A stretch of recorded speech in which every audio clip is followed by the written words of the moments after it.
Bien. Muy buenas tardes, muchas gracias por estar con nosotros. Nuevamente estamos aquí en otro programa más que no solamente ha sido interesante, sino ha sido muy importante para poder nosotros seguir con esta secuencia donde estamos tratando asuntos de sumo interés dado lo que representan, lo que refleja en la sociedad.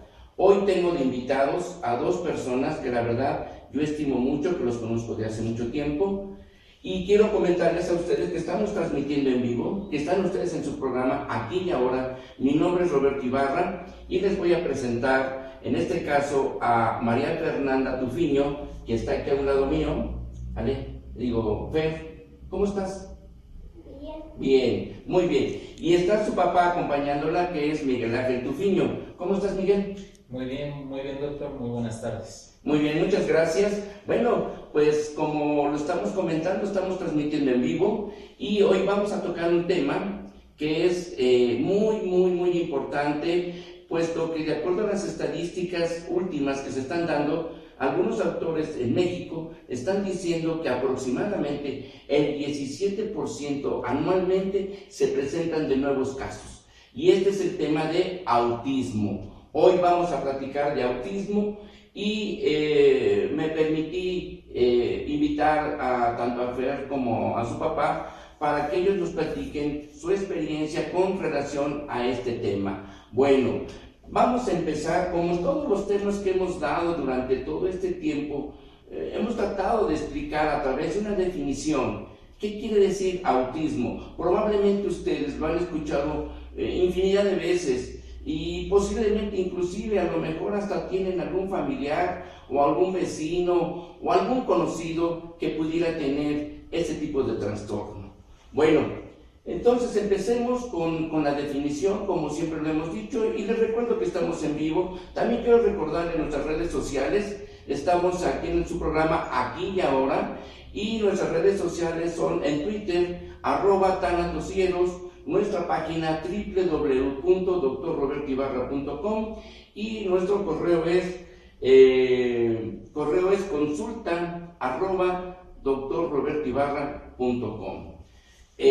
Una vez que tenemos nuestras redes sociales a su servicio, bueno, pues nos gustaría mucho, como en otros momentos que ha habido estos programas, que nos hagan llegar sus intereses, sus preocupaciones, sus preguntas, aquellas dudas, lo que ustedes quieran, y participar en este tema que, como todos los que hemos presentado todas estas fechas, han sido muy interesantes. Bueno, entonces, como yo les decía a ustedes hace un momento, vamos a definir.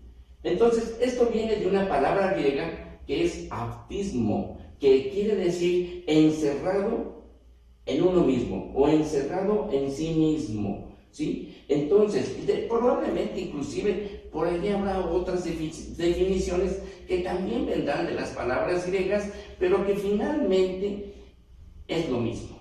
Bueno, una vez que hemos platicado con ustedes de lo que puede ser este trastorno, ¿verdad? Quiero decirles que es un trastorno neurológico complejo que generalmente dura toda la vida. Este tipo de trastorno está englobado en un grupo conocido como trastornos del espectro del autismo, en las cuales por sus siglas en inglés son ASD, pero como estamos en México, pues lo tomaremos como TEA. Bueno, entonces estas son las definiciones, la definición, mejor dicho, de este tema que estamos platicando con ustedes el día de hoy. Bueno, brevemente vamos a platicar un poco de la historia, porque eso es muy importante, es muy interesante que ustedes conozcan cómo se da este fenómeno, cómo se descubre, cómo se empieza a diagnosticar. Y de acuerdo a los datos que yo recabé, resulta que hay un autor, es un médico, que él de alguna forma, desde 1912, él ya le pone nombre a este tipo de comportamiento en los niños. Él es Eugenio Bleuler, quien en 1912, como les dije, empieza a detectar y le pone al comportamiento de estos niños autismo. Pero ya para 1938, ¿verdad? Algunos otros autores empiezan a descubrir, empiezan a darse cuenta que hay niños, que hay cierto tipo de niños que no se comportan como el resto de los niños. Son niños que se aíslan, son niños con un comportamiento totalmente diferente al resto de lo normal. Y ya para 1938, en ese mismo año, hay dos autores muy importantes que nos van a ayudar a resolver este enigma. Uno de ellos es Hans Asperger, que de alguna forma, algunos de ustedes por ahí habrán hablado de él, y aprovecho la oportunidad para decirles que precisamente este tipo de tema, el autismo clásico, es el que estamos hablando hoy. De ahí se desprenden de este mismo trastorno espectro del autismo. Resulta que hay cuatro categorías más: el síndrome de Asperger y otros más que de alguna forma los iremos platicando en los diferentes programas que vamos teniendo. Inclusive, les adelanto que vamos a hablar entonces la próxima vez del síndrome de Asperger, y después de hablar del síndrome de Rett y algunos otros más, dos más que existen por ahí. Bueno, entonces, tanto al doctor Hans Asperger y al también doctor Eugenio Beuler, ellos se les puede considerar como que son los que de alguna manera empiezan a tomar, Asperger empieza a tomar o toma de alguna forma la palabra autismo para clasificar o para englobar a niños con cierto comportamiento, que a través del programa iremos desarrollando cada vez más, pero sobre todo Miguel Ángel y Fer nos van a platicar de su experiencia en este sentido.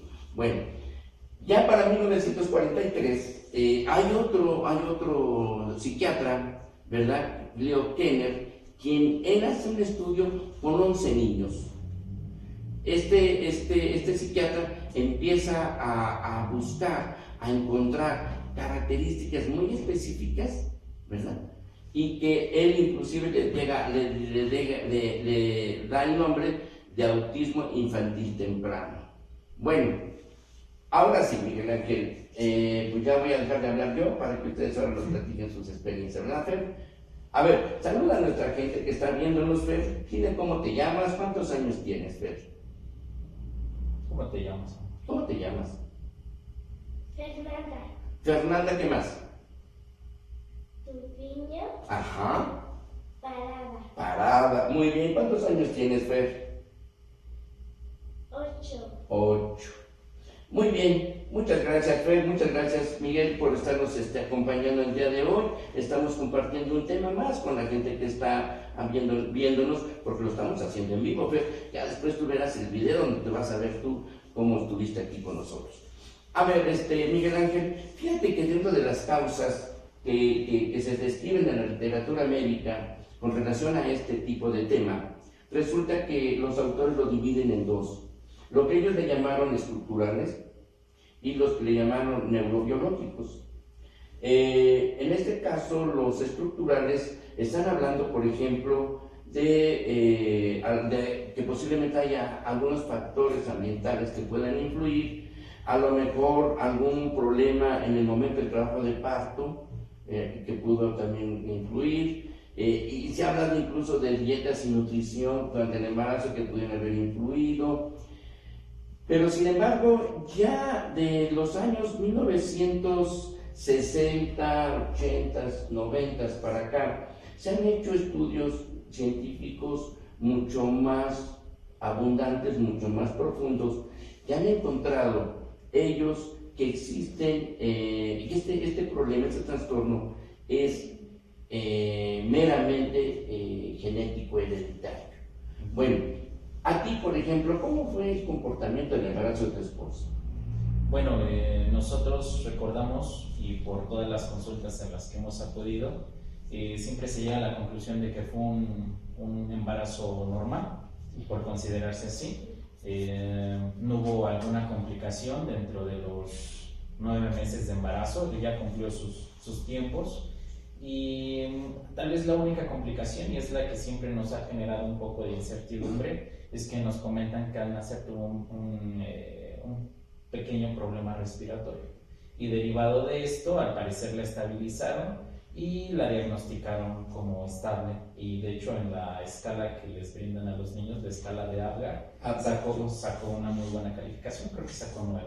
9. Así es. Pero pareciera que hubo algún sufrimiento respiratorio al nacer. Así es lo que nos comentaron, que había tenido un pequeño problema respiratorio. Nos indicaron que era mínimo y que realmente no había generado alguna complicación y que estaba estable.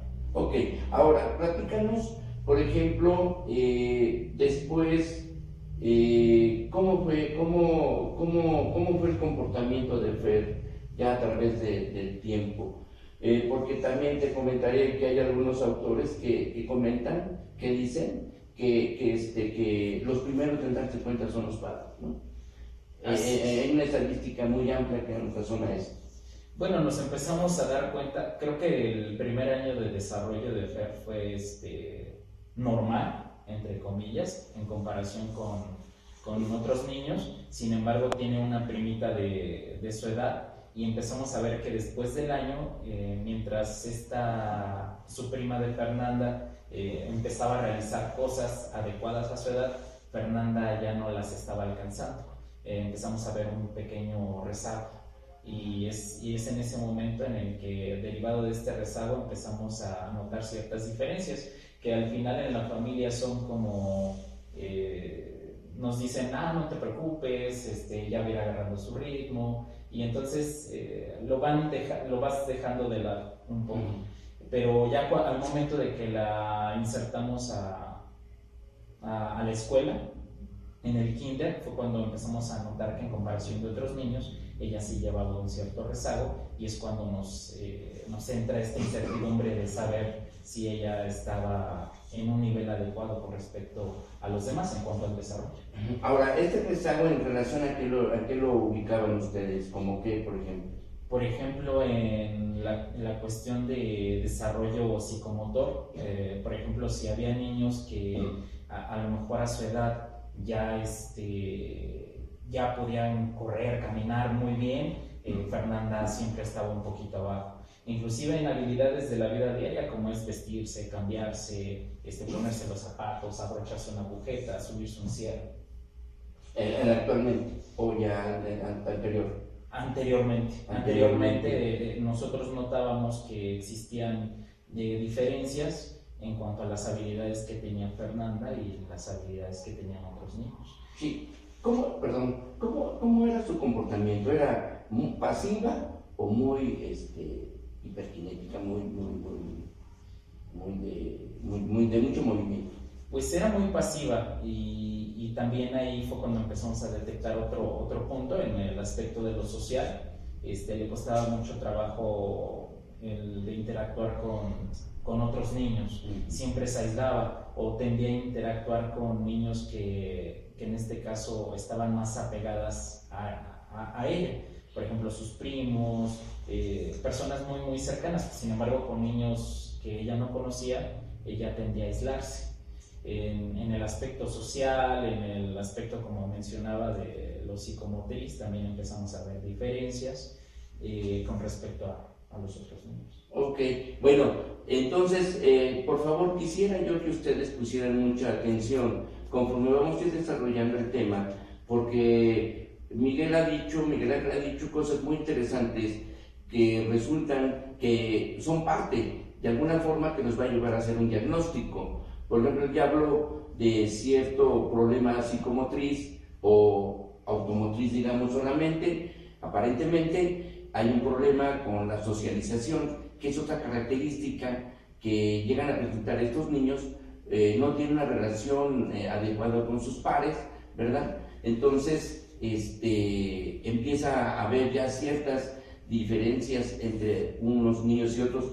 Y acuérdense ustedes que al inicio del programa dijimos eso, que precisamente iba a haber cosas muy interesantes, muy importantes, y que los niños que fueron estudiados eran porque no presentaban el común de los niños en general. Entonces, muy bien, bueno, entonces ahora quisiera comentarles a ustedes rápidamente solamente la clasificación, y esa sí me tuve que ponerla aquí en el tumbaburros, porque como ya les comentábamos hace un momento, Vamos a hablar próximamente del síndrome de Asperger, luego hablaremos del síndrome de Rett, luego habrá otro tema que se llama trastorno desintegrativo de la infancia y trastorno generalizado del desarrollo no especificado.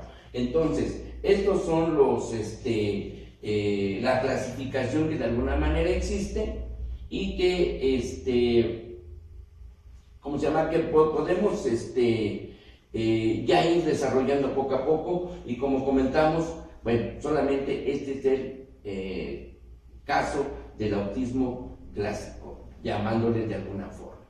Bueno, a ver, les recuerdo que estamos transmitiendo en vivo, que están ustedes en su programa Aquí y Ahora. Mi nombre es Roberto Ibarra y estamos platicando en esta ocasión con Miguel Ángel Tufiño y su hija Fernanda Tufiño.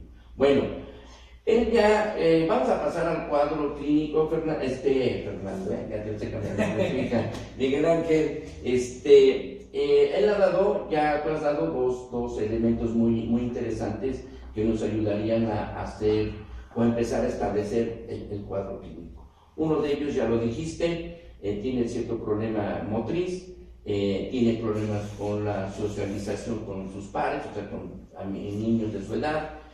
¿Y cómo es su lenguaje? ¿Cómo era su lenguaje en aquel momento? Bueno, un punto muy importante, doctor, porque en efecto el lenguaje en comparación de otros niños se empezó a desarrollar muy, muy lento. Empezó a manejar solamente palabras aisladas, mientras nosotros veíamos que otros niños ya estructuraban frases de 4 o 5 palabras. Fernanda, siempre su comunicación fue de alguna manera limitada, solamente con algunas palabras sueltas. Y cuando llegamos con algún psicólogo o algún psiquiatra, también nos dimos cuenta de que estábamos cayendo en un error con respecto a que no estábamos permitiendo que ella desarrollara esas habilidades para comunicarse. Por ejemplo, cuando ella requería que le brindáramos algún juguete, ella solamente tendía a señalar las cosas. Y nosotros, como padres, lo que hacíamos era: ¿quieres el cojín? Toma el cojín. Se lo facilitábamos. Y entonces con los especialistas fue que nos empezaron a mencionar que era inadecuado realizarlo de esa manera. Teníamos que empezarle a enseñar a ella a enseñarle cómo pedir las cosas para que ella empezara a desarrollar ese lenguaje. De alguna manera, independientemente de las limitantes, nosotros también estábamos contribuyendo a que no se desarrollara ese lenguaje. Entonces, el lenguaje hasta la fecha, es un tanto limitado en comparación de los otros niños. Bien, fíjate que otro elemento que está incluido dentro de lo que es el cuadro clínico está lo de movimientos repetidos. Se llaman estereotipas, ¿verdad? O estereotipados, como también algunos autores lo conocen, no lo dicen, lo establecen. ¿Ella presentó eso también? Sí. ¿O presenta Sí, precisamente, bueno, creo que todos estos síntomas los empezó a presentar alrededor del año y medio. Sin embargo, ahí todavía no teníamos conocimiento como tal de la etiqueta del trastorno que ella tenía. Sí tendía a mover mucho las manos, realizaba este tipo de movimientos. Como aleteo. Sí, Exacto. Nosotros tal vez pensábamos que era un síntoma como de ansiedad, pero no, en realidad posteriormente nos dijeron que era parte precisamente del autismo. Sí, fíjense que ahorita, que aprovechando el comentario de Miguel Ángel, quiero decirles a ustedes que, de acuerdo a algunos autores, dicen que se puede hacer el diagnóstico desde el nacimiento hasta los primeros meses de vida, pero también hay algunos autores que han dicho que solamente este tipo de diagnóstico se puede hacer de los 3 años en adelante. Probablemente porque existen todavía muchas cosas o muchos comportamientos del niño por falta de maduración cerebral. A lo mejor por eso muchas veces no la clasifican, o simplemente pues se les pasa, ¿no? Porque ese es otro problema que platicaremos más adelante, cómo en nuestro país está, en este caso, qué tipo de trabajo se está haciendo al respecto. Bueno, entonces, dentro del cuadro clínico ya hablamos, señores, de lo que es el lenguaje. Tienen problemas para el lenguaje. De hecho, ellos también presentan otro elemento, esto se llama ecolalia, perdón, dicen ecolalia. Esta ecolalia quiere decir que son niños que repiten palabras de manera automática. Algunas veces ellos pueden llegar a tener un lenguaje, o a veces, o no, o ese lenguaje a veces no se les entiende, o repiten de manera automática esto. Otra característica que tienen también, que a veces se les llama por su nombre y no te hacen caso. Pareciera, como por eso te vas desde la definición, ¿no?, encerrado en uno mismo. O sea, ellos se meten así como que internos, se meten totalmente en su mundo, y afuera todo lo que está en el exterior no les interesa, no les importa, no le hacen caso, no tienen pues sí, no lo detectan, ¿verdad? De alguna manera. No sé si aquí hubo algo parecido a eso.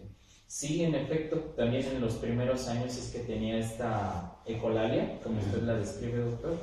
Ella tendía a repetir textualmente lo que uno le preguntaba. Si por ejemplo nosotros le decíamos, ¿cómo te llamas?, ella decía, ¿cómo te llamas? Ok. A diferencia de lo que usted hizo al inicio del programa, que le preguntó, ¿cómo te llamas? Y ya mencionó ella Fernanda Tufiño Pará. Y entonces los niños, en ocasiones su ecolalia era, no en ocasiones, siempre su lenguaje era de esa manera. Si nosotros tratábamos de interactuar con ella a través de una pregunta, ella tendía a repetir automáticamente lo que nosotros le decíamos. Y hasta la fecha todavía prevalecen algunos rasgos, independientemente de que ha tomado terapia de lenguaje, aún prevalecen esos algunos rasgos de ecolalia. De repente empieza a repetir de manera literal diálogos que, por ejemplo, vio en alguna película, diálogos que escuchó en alguna conversación, diálogos de alguna conversación de sus papás, de sus abuelos, de sus primos. Entonces, creo que todavía está por ahí arraigado algo de esto, sí. De hecho, también otra característica que nos escriben los autores es, por ejemplo, ya sea llanto o risa de manera espontánea, es una causa aparente, ¿verdad? También se vuelven muy irritables, ¿no? Se enojan muy fácilmente. A veces un ruido que para cualquier niño puede ser, pues no estridente, a ellos les puede generar una reacción fuerte, ¿no? Así es. De alguna manera a veces optan por una medida o algo de una manera muy obsesiva, ¿no? Por ejemplo, hay niños que se ponen a tirar botecitos de esto. Y no olvídate que no se le caiga, porque entonces es un drama, pero fenomenal. Entonces, esta es parte del cuadro, señoras, señores, que nos están viendo, parte del cuadro clínico que de alguna manera se presenta, aunque también tenemos que tomar en cuenta que todos los seres humanos somos únicos e irrepetibles. Por ello, posiblemente habrá niños que presenten otro tipo de cuadro clínico, pero los fundamentales, los básicos, son los problemas de socialización, los problemas con el lenguaje, ¿verdad? Y el otro es el de, a veces, el de la manera de una manera motriz, psicomotriz, de cómo pueden desarrollarse. Entonces, estos elementos, más todos los que pudiéramos platicar con ustedes, como los que ya dijo Miguel Ángel, como los que yo de alguna manera podré ir incorporando. Por ejemplo, hay niños, no sé si fue el caso de Fer, que llegan a caminar en puntitas. No. Sí, entonces, como yo platicaba, entonces hay ciertos elementos que en algunos niños no se repiten, pero los más importantes, los más interesantes, pues es esto que hemos comentado. Bueno, dentro de esto también quisiera yo compartir con ustedes algo que a mí me interesa mucho que conozcamos.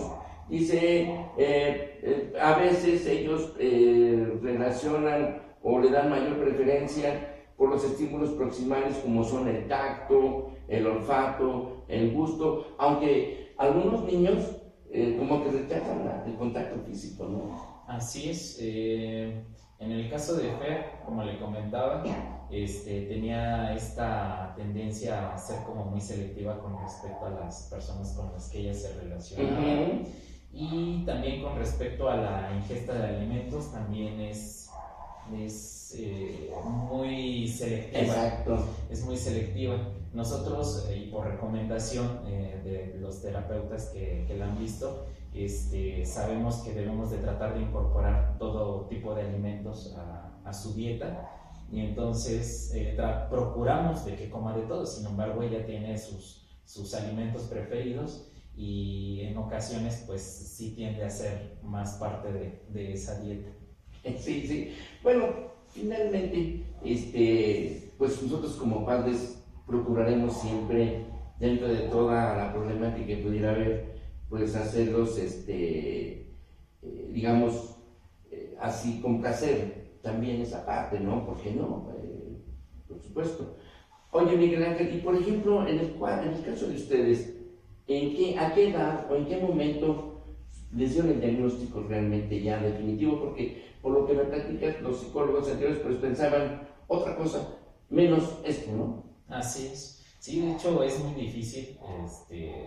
Al principio uno se queda siempre con la incertidumbre de saber realmente qué es lo que está pasando con su niño. Porque sí, en efecto, visitamos psicólogos, psiquiatras, médicos generales, y en realidad nos traían de un lado hacia otro.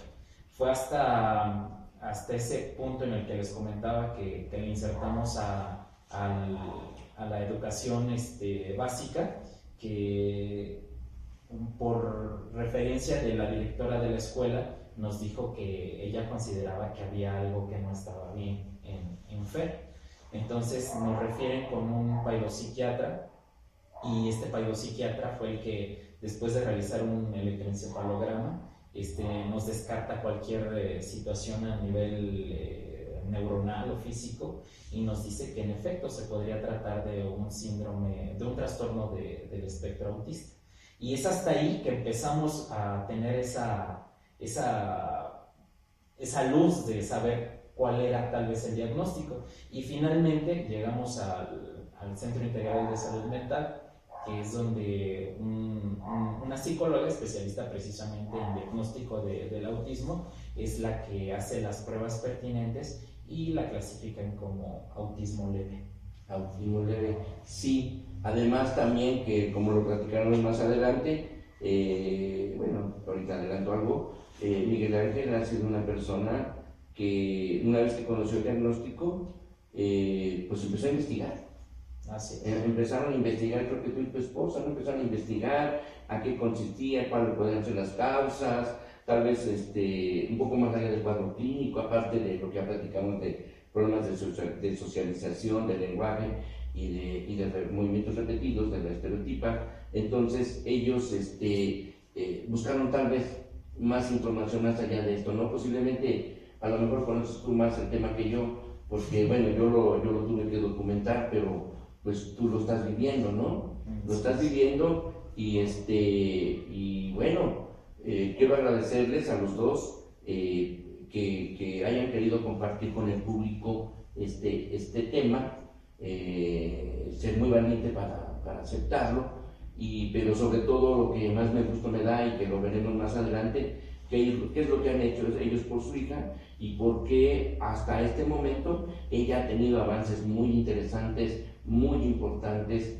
Yo tengo la suerte de conocerla a ella desde hace, ¿tiene cuántos años? ¿7, 8? 8. Yo creo que la conocí cuando tenía como 2, ¿no? 2 o 3 años, pero ahí la conocía yo como médico, y yo la veía de problemas de tipo respiratorio, y me he dado cuenta que a través del tiempo, con todo lo que han hecho sus padres, pues la niña hoy ha avanzado de manera muy, muy importante. Bueno, ahora, este cuadro clínico, como les decía, puede ser todavía mucho más amplio, pueden incorporarse muchos otros elementos más. Y ahora vamos a pasar a lo que es el tratamiento. Resulta que de acuerdo a la literatura que yo investigué, no hay un tratamiento específico, no hay algo que digamos, se puede hacer esto, tal o cual cosa. Se está haciendo, o lo que está haciendo el tratamiento es como lo que está haciendo Miguel Ángel. Son terapias. Me platicabas ayer que, ¿cómo era el proceso? Primero la llevaste ¿Fue al CAM o a cuál fue? Al CISAM. CISAM, ok, pues hay el CAM también. Entonces, al CISAM fuiste y me comentabas que creo que llegan y los mandan a una serie de servicios. Así es. ¿Cómo fue? Platícanos, explícanos. Claro, bueno, a raíz del diagnóstico, en cuanto ya se genera, ellos evalúan cuáles son las áreas en las cuales tienen más oportunidad los niños, cuáles son las que se tienen que trabajar, en efecto, potencializar, en efecto. Y en este caso, cuando le hacen el diagnóstico, Fernanda empieza con habilidades de vida diaria para enseñarle a vestirse, enseñarle a cómo abrocharse un zapato, cómo subirse un cierre, cosas que a lo mejor para nosotros son muy sencillas, sin embargo, para un niño de su edad, ella ya tendría que lograr hacerlas. También le insertan en un taller de lenguaje en el cual empiezan a generar, mediante ciertos ejercicios, se empieza a generar estimulación sobre todo lo que son, como tal en la boca, para que ella aprenda a gesticular y pueda pronunciar mejor, porque ese también fue uno de sus problemas, la cuestión de cómo pronunciar y cómo hablar y cómo decir las palabras bien.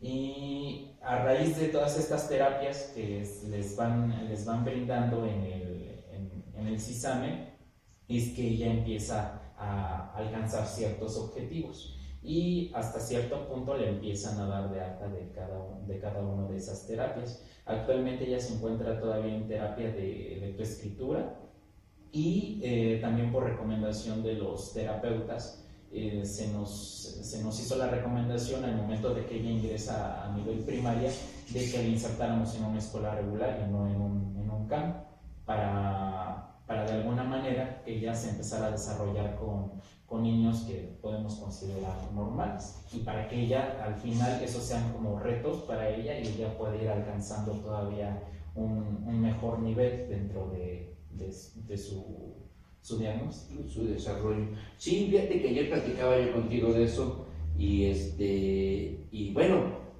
como yo comentaba hace un momento, ya ha tenido avances muy interesantes, muy importantes, al grado, señores, que el día de ayer yo le pedí una hoja, Fer, ponme tu nombre, y me puso Fer. Entonces, bueno, para mí es un gran adelanto, porque ella por lo menos ya empieza a identificar, por lo menos, cómo se escribe su nombre, ¿no? Aunque sea de manera abreviada, pero finalmente, considerando de acuerdo a lo que sucede y lo que está registrado en la literatura médica, pues es algo muy, muy, muy, muy importante. Bueno, entonces, el tratamiento, como ustedes acaban de escuchar, es a través de terapias conductuales, de terapias a través de ir ayudándoles a que ellos vayan desarrollando ciertos movimientos finos, como lo acaba de explicar Miguel Ángel en el caso de su hija. Y ahora vamos a platicar de algo que la verdad, pues no sé, te ocupan, que son las estadísticas. En las estadísticas, como... Se durmió. Sí, ya se acordó. Bien, sí, pues es que aquí con las luces y todo, ¿no? Y el calorcito se arrulla uno. Sí, claro, y además estar hable y hable uno, pues también eso las arrulla.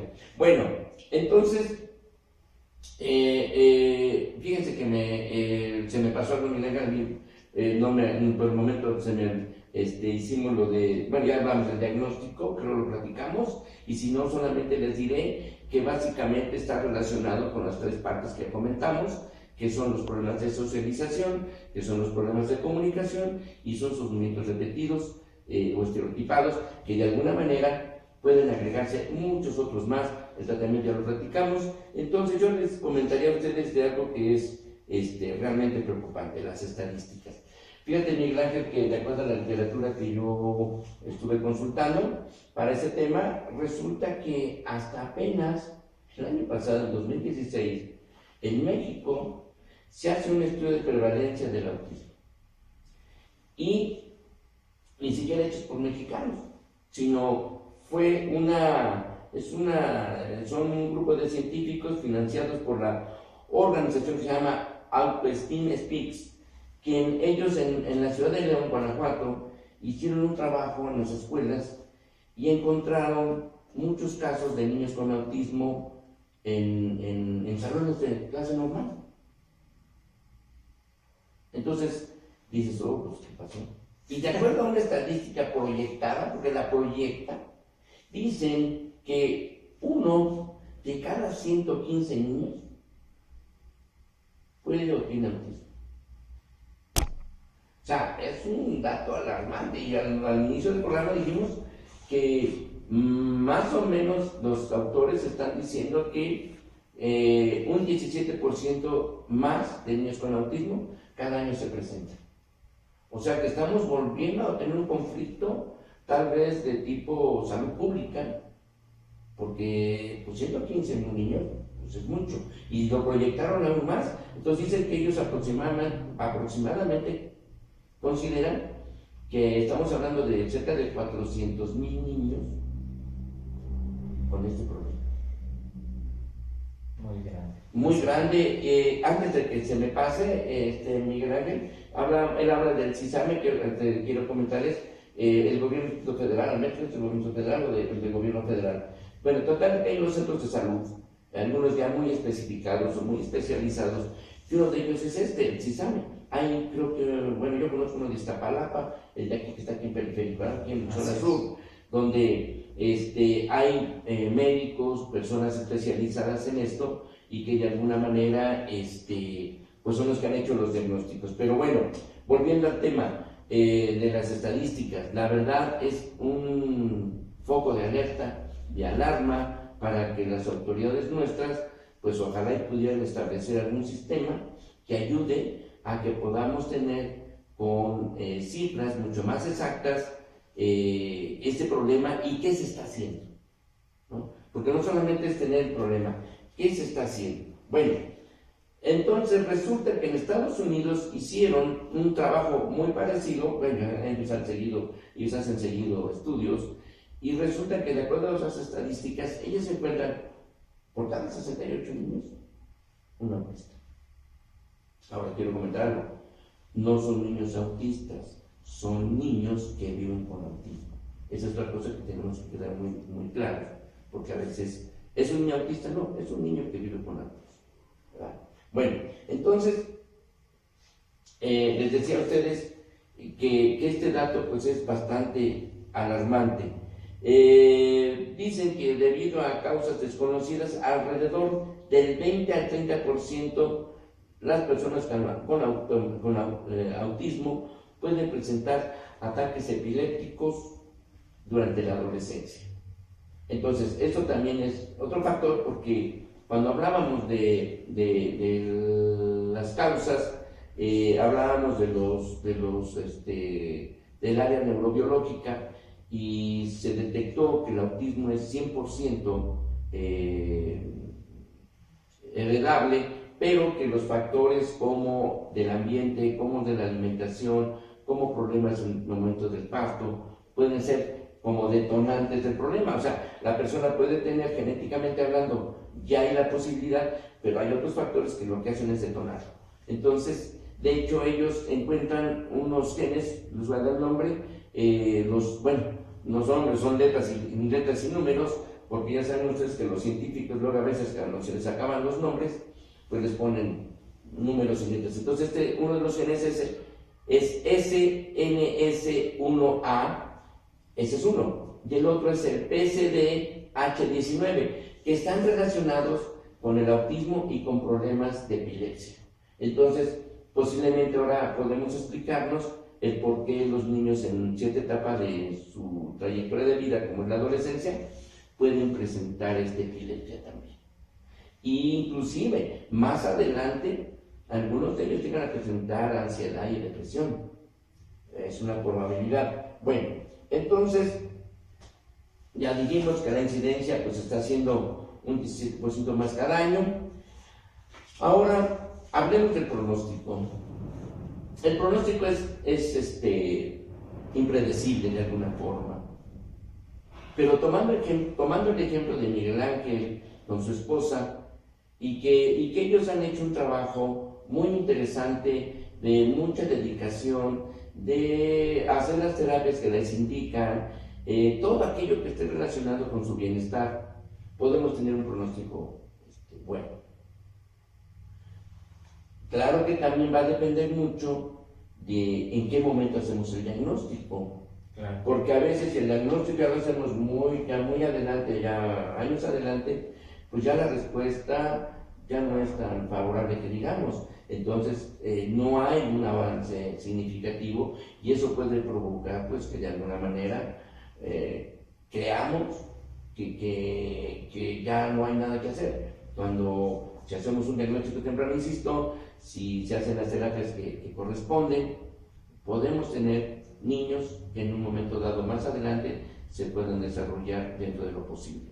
Porque dentro de esos talleres, como ustedes acaban de escuchar, les enseñan a tener, a valerse por sí mismos. Va a llegar un momento en que van a tener que aprender a lo mejor algún oficio o algo que les permita desarrollarse dentro de una sociedad, digamos, normal, donde ellos puedan ser productivos, ¿verdad? Pero todo es un proceso.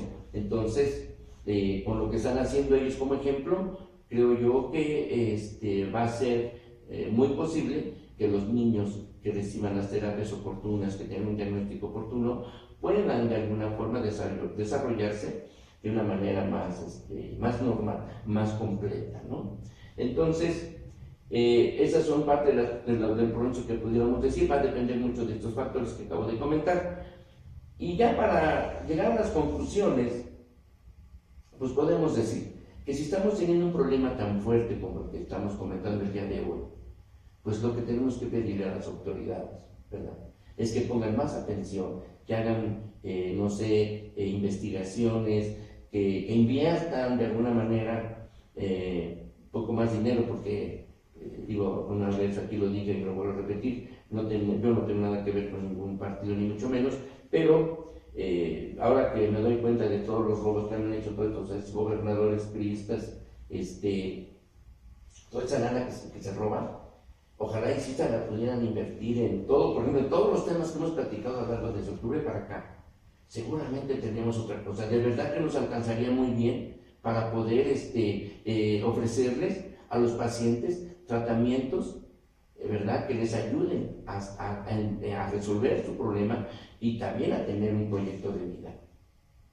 Toda esa lana, no me puedo imaginar la cantidad cuando hablan de, 360 y tantos millones, ¿no? ¿Quién sabe? No, la verdad, es insultante de alguna manera que estas personas pues se roben tanto dinero cuando hay tanta gente que lo puede necesitar y que se pueden desarrollar muchos programas que nos puedan ayudar. Entonces la invitación, ojalá si hay alguna autoridad que nos esté viendo o que le llegue por ahí este tema, pues ojalá puedan hacer esto, que puedan crear programas para capacitar a los padres, a los médicos, ¿por qué no?, y a los maestros. Así es. ¿Verdad? Porque los maestros también juegan un papel muy importante, como nos platicaba Miguel Ángel. Su hija está en una escuela normal, en una escuela común y corriente. ¿Por qué? Porque es bueno, porque yo lo platicaba el día de ayer cuando me lo comentó. Bueno, le digo, esto es también bueno que ella esté en el tipo de escuela, porque tiende a imitar, ¿no? Entonces ella va a tratar de imitar a los niños que se comportan, pues, como digamos normales. Entonces ella va a imitar. Eso le va a ayudar mucho a su desarrollo.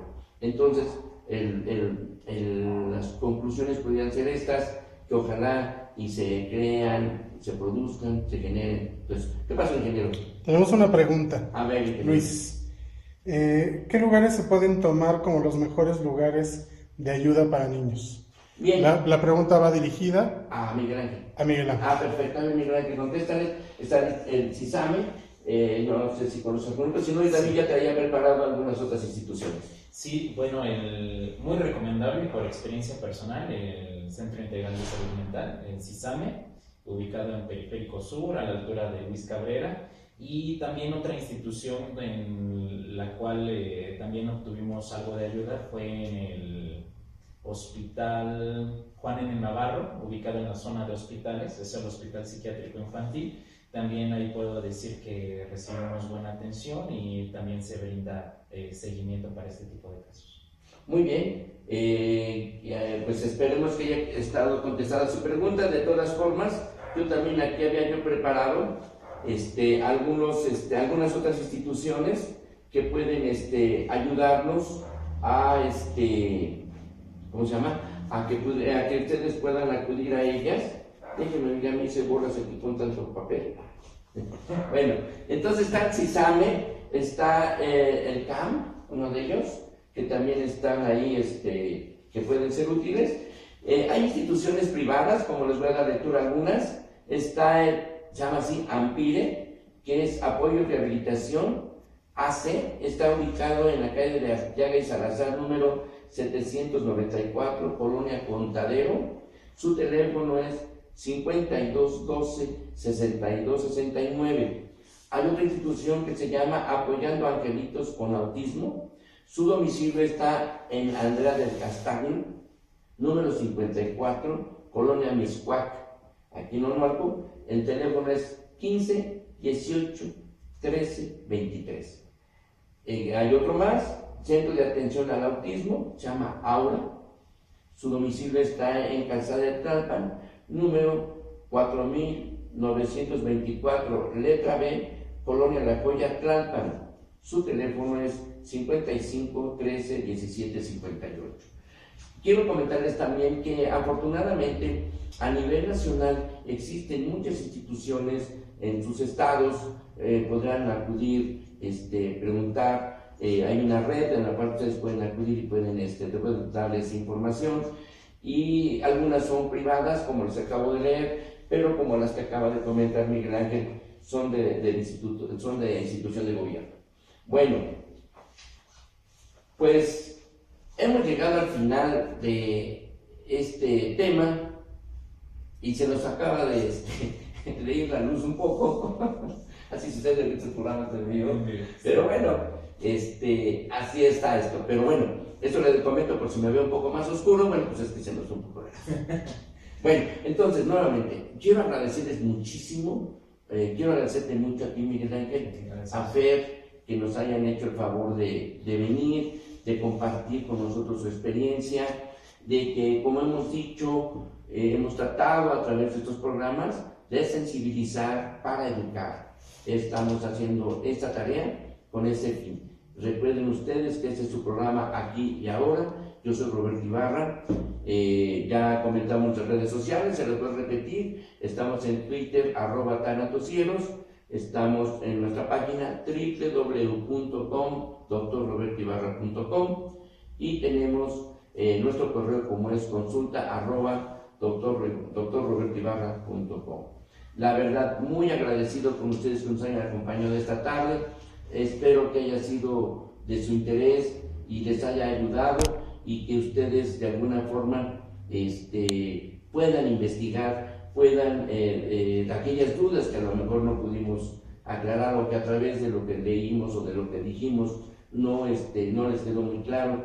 La idea es que ustedes también investiguen, que esto siga con una especie de autoeducación, de alguna forma, de buscar más información al respecto.